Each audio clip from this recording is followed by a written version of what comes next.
Namaste, Jai Bharat.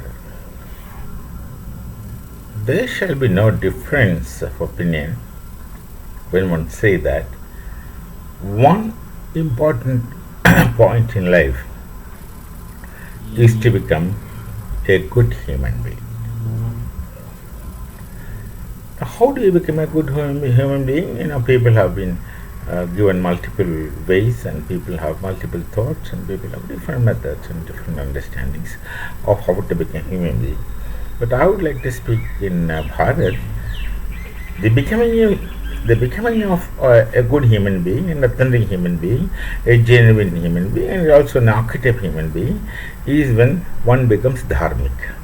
Now, dharma is an important concept here.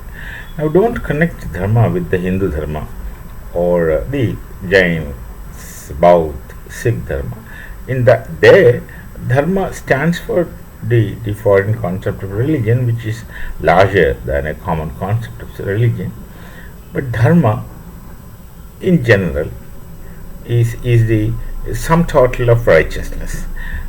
In that sense, it is carried as dharma. But otherwise, we are, see, what really makes a good human being is that when one is regulated, or one gets continuously and constantly regulated through the dharma principle. The dharma principle does not belong to religion. The dharma principle belongs to Sanskriti. Therefore, whosoever is a Bharatiya and whoso belongs to the Bharatiya Sanskriti is automatically regulated by the principle of dharma in his life, irrespective of which his faith system, and irrespective of whether one is conscious of the concept of dharma or not. In fact, not many people are conscious of a concept of dharma, and many people, or many Sanatanis and the Bharatiya dharma people, use it to stand for dharma in a different sense also. But practically, the dharma from Sanskriti keeps regulating everyone who belongs to the Sanskriti, or who is somehow aware and conscious of the Sanskriti which operates within him. So that is how dharma has to be understood. Now, how does dharma operate? Because the operating has got multiple levels. Operating has got multiple phases, multiple frames, and multiple levels. See, when you live as a common human being, there are multiple frames of existence. Like we call as frame of mind, there are multiple frames of existence, and in each frame of existence, the dharma that operates or that is supposed to regulate will be different. Different in the sense, not different as one opposed to another, but different in the sense it's a variation from one. It's the same thing but with a different manifestation, or a variant. That will be an appropriate expression. The varieties of dharmas operating depending upon the varieties of situations, mental situations and human situations. Now, but it still remains one and the same. Now, to make this a little more clear, let me give an example from philosophy. That is, there are questions asked in philosophy, both in European philosophy and also in Bharatiya Darshana. The question is simple: meaning. It's also called by Europeans as meaning empiricism, but meaning. The question is simple. It puts a dichotomy in front of you. Sentences have meaning, or words have meaning. The question I'll repeat: where really meaning lies? The sentences are having meaning, or words are having meaning? When you put this question, then one gets confused and one becomes unable to answer that whether sentences have meaning or words have meaning. If you say that words have meaning, then from where sentences will get the meaning? Now, one more complicated level I would speak: poetries. It's the same words, which we are already familiar with, those get combined. See, when the same words which we are very very familiar with gets combined in the form of a poetry at the hands of minds of a poet, from where does the magic of poetry evolve? That's the question.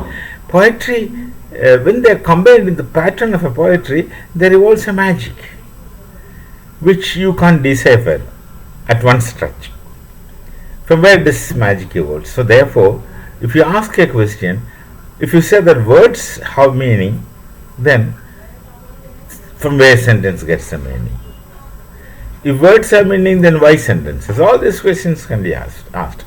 So this dispute still goes on in the European philosophical schools, which still remain unanswered. But then the same thing were taken up in Bharatiya Darshana also.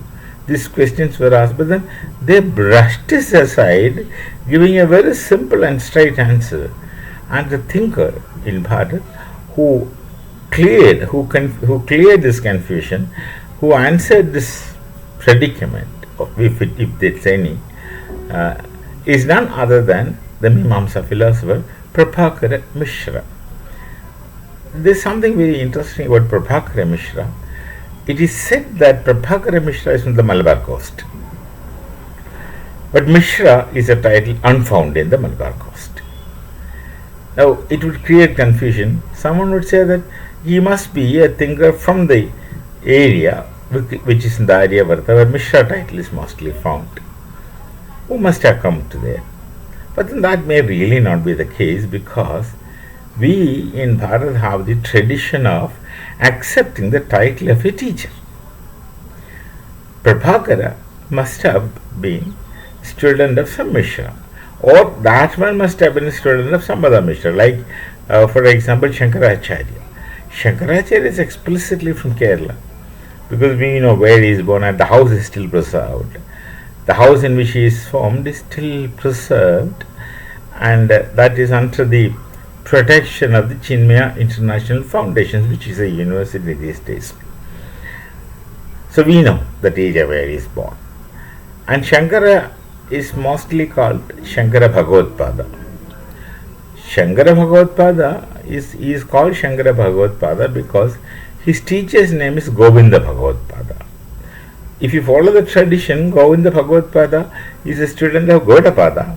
He should have been calling himself Govinda Gaudapada, but that is not necessary. It doesn't happen always, but sometimes it happens. So some people call him a Shankara Bhagavatpada, most people don't.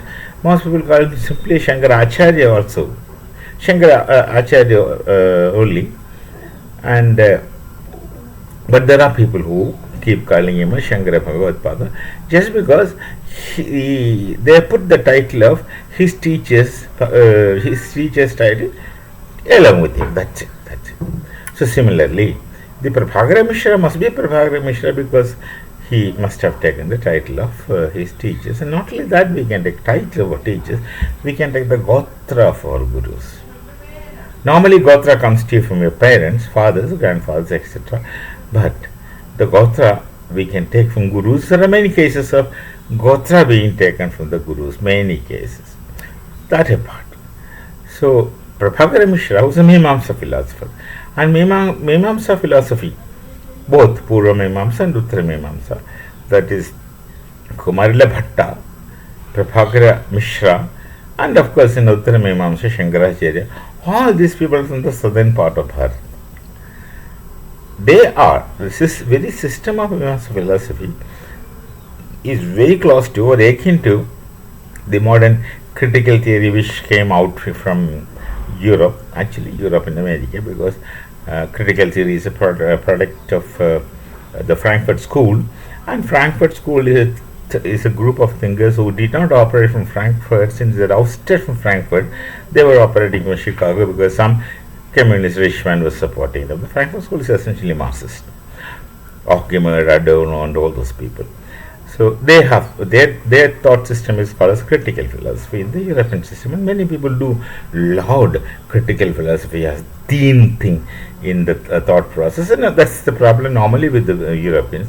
And the Mimamsa philosophy in Bharat is much more than the critical philosophy. Whatever the spirit you find in critical philosophy is found more intensely in the Mimamsa system of philosophy. So, Prabhakara is a Mimamsa philosopher. But the same question which I was talking about, whether words have meaning or sentences have meaning, is simply addressed by Prabhakara Mimamsa, Prabhakara Mishra, and he says, look, words are the minimum unit of meaning. I repeat, words are the minimum unit of meaning. But when a word is used in a sentence, it undergoes a required change depending upon the context in the meaning. The words have minimum unit of meaning which shall undergo a wanted change in the sentence to get the sentence meaningful. But after when it is used in the sentence, the word goes back to its minimum, its original unit meaning. So words are minimum, the base units in meaning.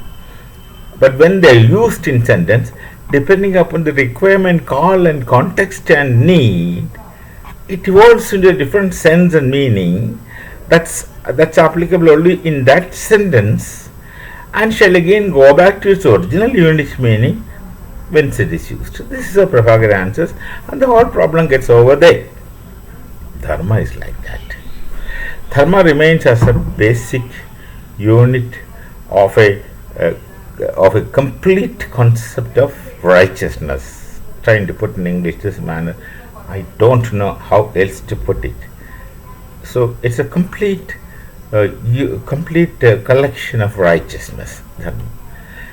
This remains as an archetype and also as a unit archetype, which in different human contexts gets applied.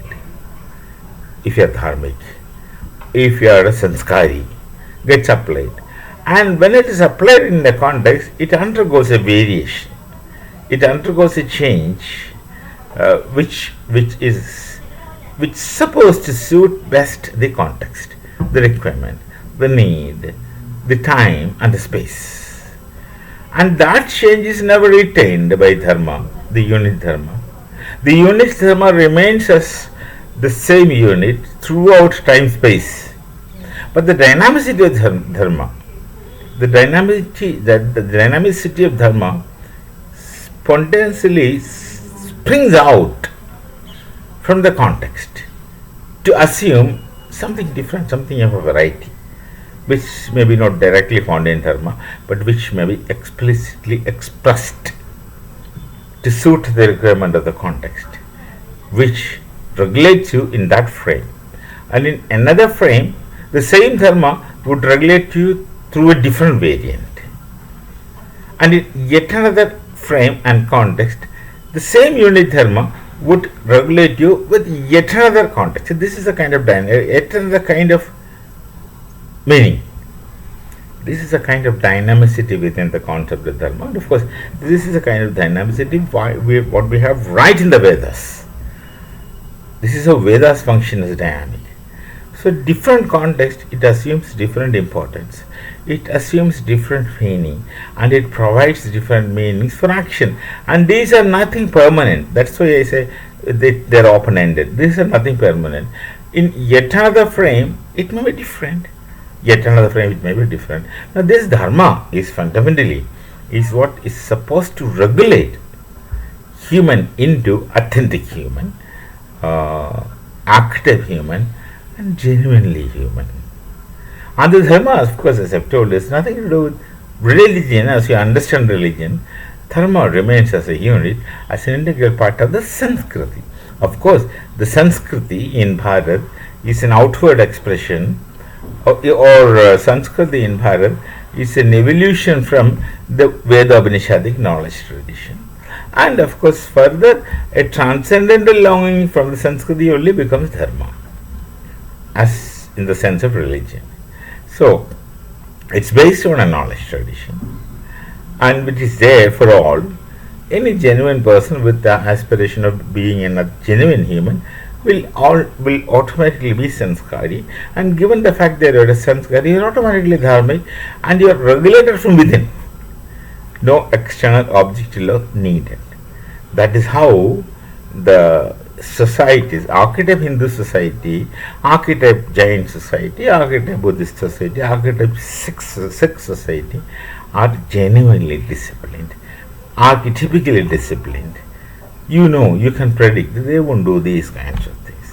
So this is the importance of dharma in life, and where dharma is absent in societies. For example, take Pakistan. I pick up Pakistan because they used to be one of us till yesterday. And let's just see what's happening there. No one is prepared to understand anyone. Each one thinks he is autonomous. Not like Kant says, but autonomous. And he has answers to everything, he has understandings to everything, he knows everything, and he says just by being, but just by virtue of his faith system, he is unique, and he becomes autochthone of these kind of things. So dharma is not given to you through religion. Dharma you obtain from the Sanskriti, which becomes your sanskara. So we shall meet again with some other thought, some other time. Till then, namaste.